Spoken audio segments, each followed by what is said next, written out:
You got a little bit of criticism last week for playing a false nine without going with a main striker, which you haven't done this season up until last week. How do you respond to that, and will you be doing the same thing tomorrow? That criticism is part of the job and normally comes when you lose, so we all know that. How do you see this tie? I mean, you've home this season, your formers, last couple of rounds anyway, beaten by Olympiacos, the draw with Slavia Prague. You've got to get it right tomorrow at home. Time to change it. We have to embrace the challenge, the opportunity we have ahead. I think it's the 10th time that the club is in a European semi-final, so it doesn't happen very often, so we have to take the opportunity tomorrow and earn the right to be in the final.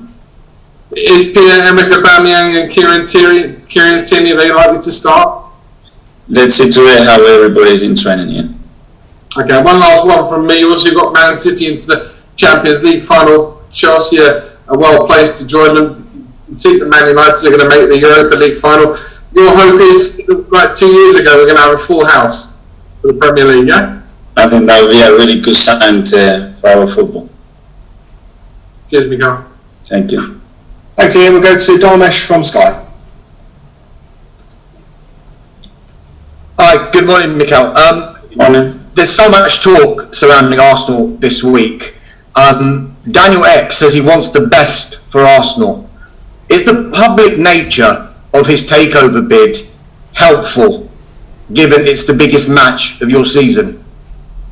We have to try to be away from all the rumors and everything that is happening around the club and focus on the pitch, because the best way to help the club to be in the best possible position is to win football matches and be competitive at the highest level. Have you spoken to anybody involved in this takeover bid? No. And have the Kroenke family been in touch with you at all this week? They've been in touch with us in the last week or so, and in a really convincing way, as I said already last week. Can you just put into context, how big is this game for you personally, for the club, short term and long term? It's a massive game for everybody, but in particular for the club, because we are here representing a football club and our fans, and what we want to do is do it the best way, winning trophies. And if we win tomorrow, we will be much closer to get another trophy, and this is the only aim and the purpose. That's why we are here.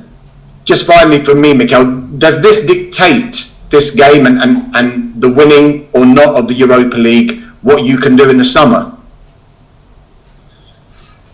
I don't know, difficult to respond to that. What I can say is that winning always helps for the future. It's the best way to prepare anything for the future. Thank you. Good luck. Yeah. Thanks, Dharmesh. Go to George Cummins from the BBC. Thanks, Dan. Hello, Mikel.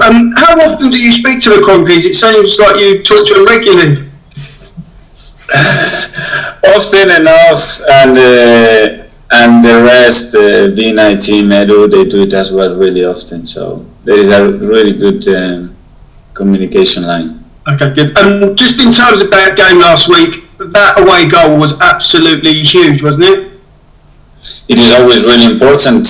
We didn't get the result that we wanted, obviously, but with the context and the situation that happened during the game, we got out of that situation in a pretty good way, considering again the circumstances and playing for 40 minutes with 10 men. A couple of weeks ago I asked you about some comments Gary Neville and Jamie Carragher made about Aubameyang. I just wondered, after what he's been through and his performance on Sunday, do you think that was a bit harsh looking back on some of the stuff they said about him? They are all the time free to talk. My job, my responsibility is to protect our players and try to get the maximum out of it. Obviously, we know certain things that the outside world doesn't know, and they can comment, but sometimes without really knowing all the details, which is a little bit unfair sometimes for the external people. And we make decisions that sometimes people are judging, but without really knowing the detail. And that criticism is part of our job. And how is he after Sunday? Played well, didn't he? He played well, and he felt much better than the days before that. Obviously, scoring a goal is really important for him as well, so he's in a good place. Thank you. Good luck. Thanks, George. We'll go to Nick Keller from Haters. Hi, Mikel. Just a quick question about the supporters, if I may. Before the last home match, there was a large gathering of fans, very peaceful, well-natured protests against the owners.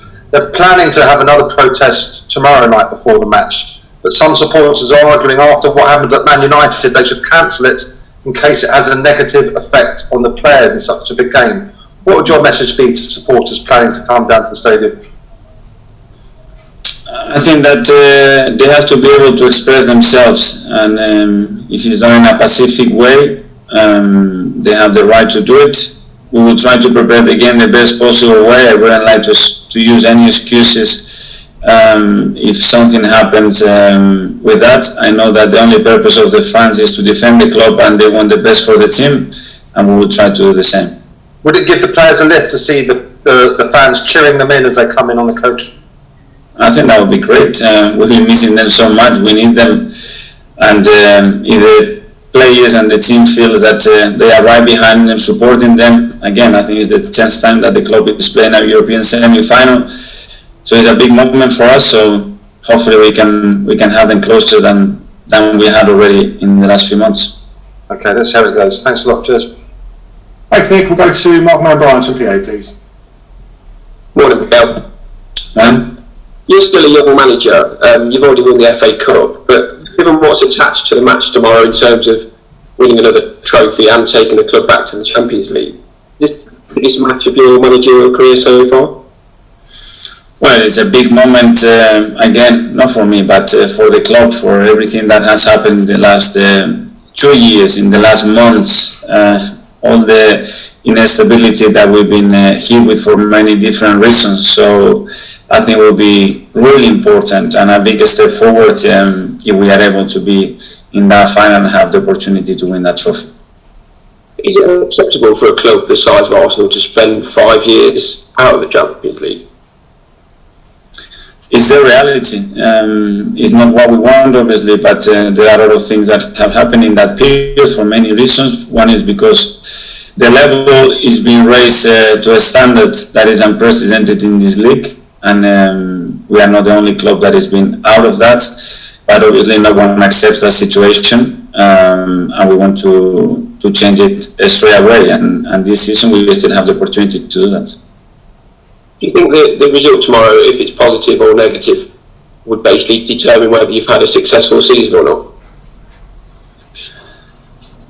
Well, it would be just like this, that's for sure.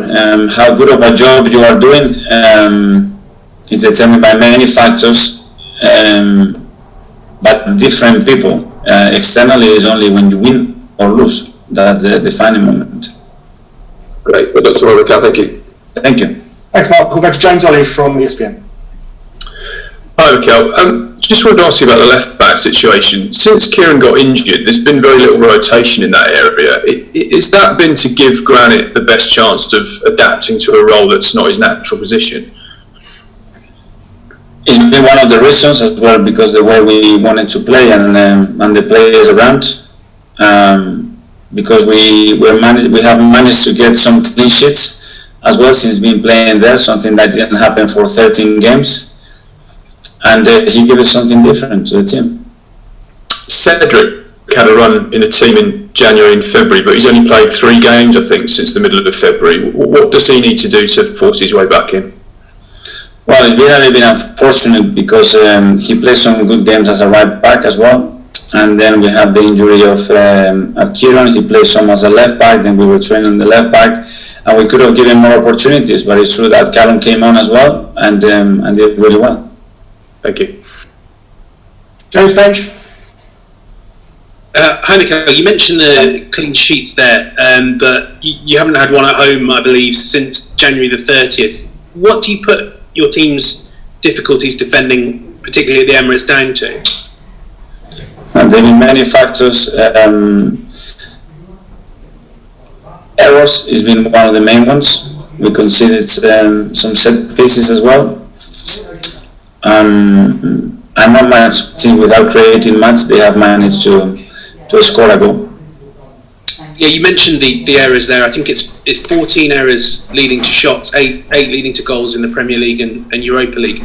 How hard is it to coach that out of players? I would say almost impossible. That's part of the football, and mistakes are part of any sport, and I think it's the hardest thing to coach. Thank you. Okay, Simon Collins from Evening Standard. Hi, Mikel. Is there any update on David Luiz and how long he could be out for? No, he was feeling better yesterday. Let's see how he's today. So we don't know yet the extent of the injury. Is there a chance he could play tomorrow? With David, it's always possible because he wants to. He was already saying before the game that he wanted to be available. He's made an incredible effort to be in the position that he is today, and the fact that he played against Newcastle was already a big bonus because he had a surgery in the knee, and with David you never know. And just on Pierre, you touched on a bit there. He's obviously had a very difficult season, contracting malaria, his mother being ill, but how much do you feel with everything that's gone on, the stage is set for him tomorrow night to turn this season into a brilliant one, and one that we remember for the right reasons? This game gives you always another opportunity, and if you are there, you are ready for the taking. You can turn things around really quickly, so hopefully we can see that tomorrow. And just the last one, the summer's obviously coming up. There's players whose loans will be ending, players apparently leaving the club possibly. How much should an incentive be for players that this could be the last chance as a group they win a trophy playing for Arsenal? Well, I don't want to think like that. I want to think that they always have the hunger to win any competition, and they are involved. It's true that for some players it might be the last season for different reasons, and I can see how much it means for them, how much they want it, and hopefully we can do that tomorrow. Thanks, Mikel. Thank you. Thanks, Simon. A question from Spanish media. Javi Mata from Radio Villareal. Hi, Javi. Hola Mikel, buenos días. Conociéndote a ti y conociendo tu idea y la del Villareal, quiero preguntarte ¿qué partido esperas tú? Nosotros esperamos un partido muy abierto y muy intenso y vamos, con mucho gol. Y luego, ¿qué esperas del Villareal? Porque 2-1, si crees que a lo mejor se resguarda más con la pelota y te espera, ¿qué crees? ¿Va a ser un partido abierto? Y aquí dicen que el Villareal va a salir a ganar, no a especular, porque si sale a especular ahí lo tiene perdido. No lo sé cómo preparan el partido. Obviamente me preguntaste el día antes del partido qué partido nos íbamos a encontrar, y el partido se condicionó de formas diferentes. El minuto 4 por la primera llegada y el primer gol que nos hicieron, el segundo gol con el balón parado, y luego el hecho de que tuvimos que jugar 40 minutos con 10 hombres.